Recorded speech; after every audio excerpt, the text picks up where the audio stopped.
नमस्कार जय Jagannath Bhumiraj lifestyle blog को आपको स्वागत। चलते देखा आज अति कम समय भितर चिकेन टी केमती हो चलते देखा। चिकेन प्रस्तुति लुण हलदी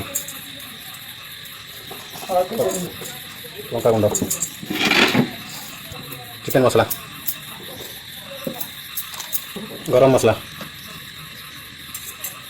धनिया पाउडर कटा पियाज अदा रसुण बटा सोरिष तेल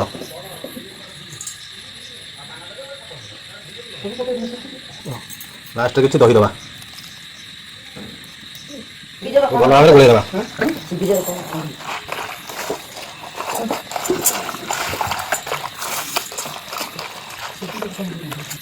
गोल 20 मिनट एमती रखीदे 20 मिनट हो गला। चलते देखा यापर गोटे कड़े बसई ताकि चिकेन पकईवा।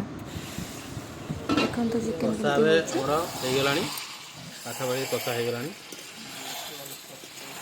आउ 10 मिनट भितर चिकेन रेडी हो 20 मिनट पर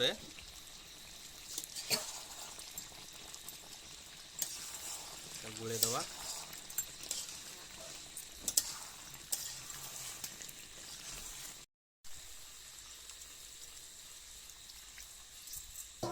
अल्प पानी देले आ 5 मिनट रे हम तरकारी रेडी हो गला। एबे धनिया पत्र पकाया।